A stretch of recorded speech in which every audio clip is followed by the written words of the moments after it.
Dear students, इस video में आज हम लोग पोएट्री का जो दूसरा पोएम है द सॉन्ग ऑफ लाइफ, आज हम लोग H.W. लॉन्गफेलो के द्वारा कंपोज किया हुआ poem the song of life पढ़ेंगे। तो सबसे पहले हम लोग देखेंगे कि इसका शीर्षक क्या है, शीर्षक का भाव क्या है, क्या चीज़ें इसमें बताई गई हैं, हम लोग इसमें देखेंगे। द सॉन्ग ऑफ लाइफ यानी जीवन का भजन,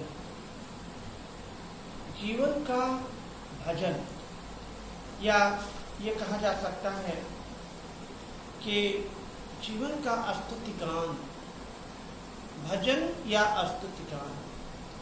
तो जीवन का भजन क्या होना चाहिए, क्या चीजें हैं, H.W. लॉन्गफेलो इसके विषय में अपना विचार रखते हैं इस पोएम के माध्यम से। तो सबसे पहले इस पोएम का हम लोग जो थीम है, पहले आप देखिए बुक में आपके लिखा हुआ है थीम ऑफ द पोएम। तो पोएम का जो मेन थीम है उसे पहले देख ले। लिखा है the poem the song of life is based on the theme that to enjoy the pleasures of life and to suffer is not the aim of our life. यानी इस पोएम का जो मेन थीम है, main सारांश है, main भाव है, वो ये है कि जीवन में खुशियां मनाना, जीवन में आनंद उठाना या जीवन में कष्ट झेलना, यह जीवन का लक्ष्य नहीं है।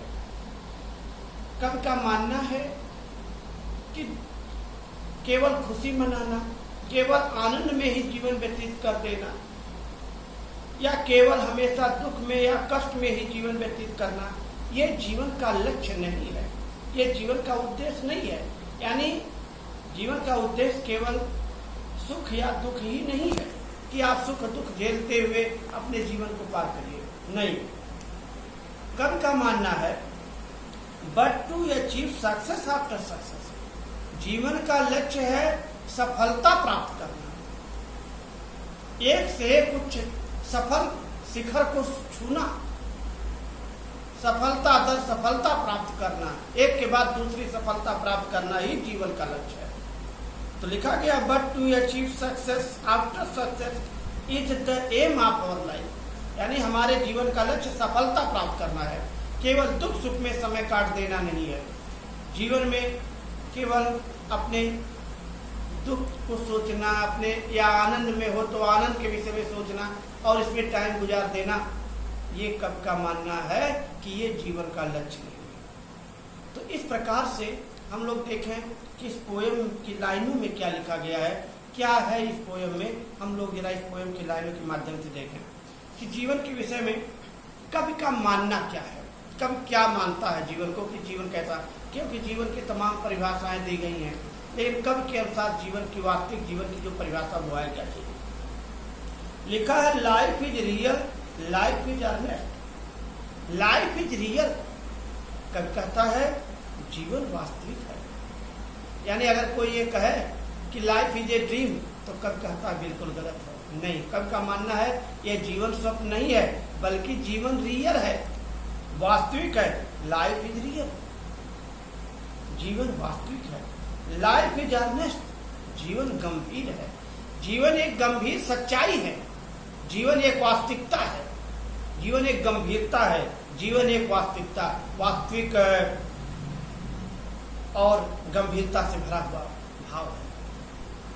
यानी life is real, life is earnest, जीवन गंभीर है, वास्तविक है और गंभीर है। And the grave is not its goal, goal means लक्ष्य, एम।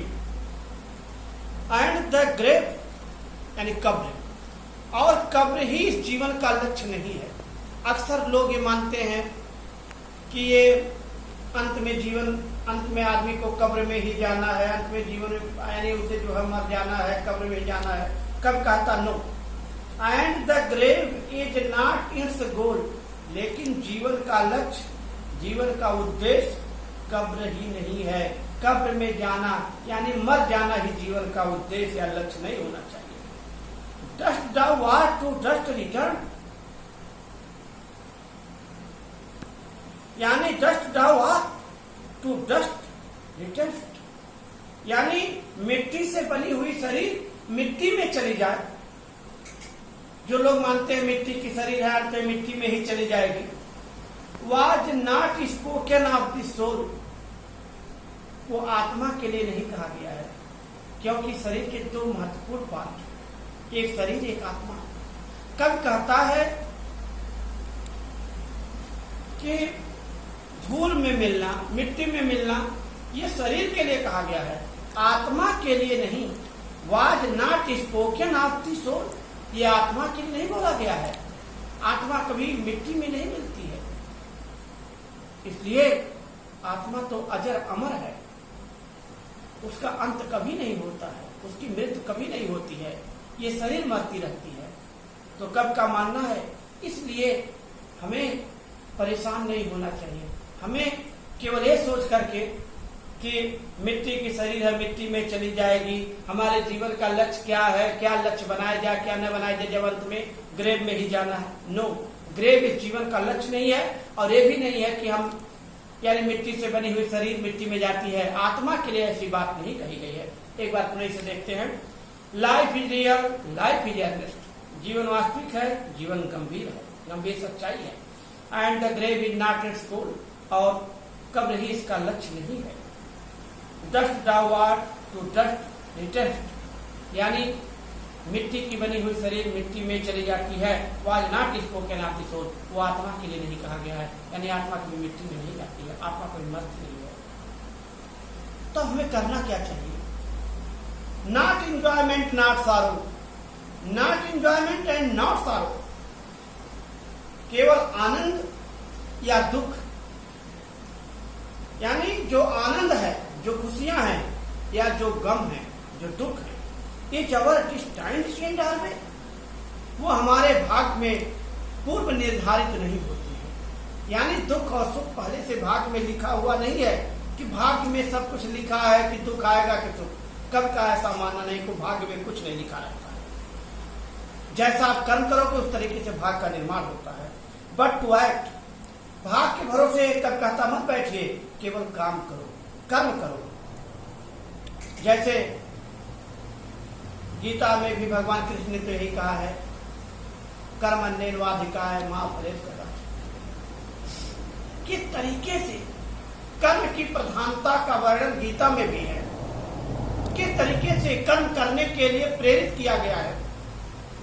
भाग्य में क्या लिखा है, क्या होगा, ये मानव का काम नहीं है। मानव के हाथ में कर्म है, कर्म करते रहो। यानी कब जो है कर्म की प्रधानता का वर्णन करता है, कर्म प्रधान है। और इसी क्रम में आगे लिखा है, कब ने कहा कि बट टू एक्ट, यानी भाग के भरोसे मत बैठिए, बट टू एक्ट, जीवन का लक्ष्य काम करना है, काम करो। दैट ईच टुमारो, यानी प्रत्येक दिन, प्रत्येक क्षण आप हर दिन काम करते हुए आगे बढ़े। हैंड्स अस फादर देन टुडे, और कर्म के माध्यम से, कर्म के हैंड्स अस फादर देन टुडे, यानी हम दिन प्रतिदिन अपने लक्ष्य की ओर आगे बढ़ते जाए। हम प्रत्येक दिन कर्म करते रहे, और कर्म करते हुए हम हर क्षण, हर समय, यानी समय के साथ साथ हम आगे बढ़ते जाएं। कब का ये मानना है। तो इस स्टैंजा को फिर से एक बार देखा जाए। नॉट एंजॉयमेंट एंड नॉट सारो, केवल सुख या दुख ही जीवन का लक्ष्य नहीं है। Each our distant in our way, ये मेरे भाग में पूर्व निर्धारित नहीं होता है, लिखा नहीं होता है। But to act that is tomorrow, हमें प्रत्येक दिन, प्रत्येक क्षण कर्म करना चाहिए। Hands are farther then today, और अपने आप को प्रत्येक दिन एक जगह से और आगे, यानी उन्नत के मार्ग पर प्रतिदिन हमें अग्रसर रहना चाहिए। हर क्षण हम उन्नत के मार्ग पर अग्रसर हों और आगे बढ़ते जाएं। कब का ऐसा मानना। दूसरे स्टेंजा, फिर हम लोग इस पोएम का आखिरी स्टेंजा देखेंगे। आखिरी नहीं है, तीसरा स्टेंजा देखते हैं। तो इस प्रकार तीसरा स्टेंजा पढ़ने से पहले हम लोग एक बार पुनः इसको जरा सा 2 मिनट के अंदर देख लेते हैं क्या क्या लिखा गया पहले और दूसरे में। Life is real, life is honest. जीवन वास्तविक है, जीवन एक गंभीर सच्चाई है, एक गंभीर वास्तविकता है। And the grave is not its goal, और जीवन का लक्ष्य कब्र ही नहीं है। Dust downward to dust return, मिट्टी की शरीर मिट्टी में चले जाएगी। Was not spoken of the soul, यह आत्मा के लिए नहीं कहा गया है। नॉट इंजॉयमेंट एंड नॉट सारो, केवल सुख दुख, यानी जो जीवन में दुख आते हैं सुख आते हैं, जो दुख और सुख मिलता है, इज अवर डिस्टेंट इन डारवे, यह हमारे भाग में पूर्व निर्धारित नहीं होता है। But to act that is tomorrow, बल्कि मुझे प्रत्येक दिन, प्रत्येक क्षण, प्रत्येक समय कर्म करते हुए आगे बढ़ते रहना चाहिए। फाइंड फार्दर देन टुडे, और प्रत्येक दिन हमें अपने आप को उन्नत के मार्ग पर अग्रसर होते हुए अग्रसर बनाए रखना चाहिए। यानी हम प्रत्येक दिन उन्नत के मार्ग पर आगे चलते रहें, हर दिन हम लोग आगे बढ़ते जाएं। केवल भाग के भरोसे बैठना हमारे जीवन का लक्ष्य नहीं होना चाहिए। तो अभी तक स्टूडेंट्स हम लोग पहले और दूसरे स्टेंजा को एक्सप्लेन किया है, देखा है, और इसमें से तीसरा और चौथा, यानी जो तीसरा स्टेंजा है और चौथा स्टेंजा है, स्टूडेंट इसको हम आपको अगले वीडियो में बताएंगे। और इस वीडियो में बस इतना ही। Thank you.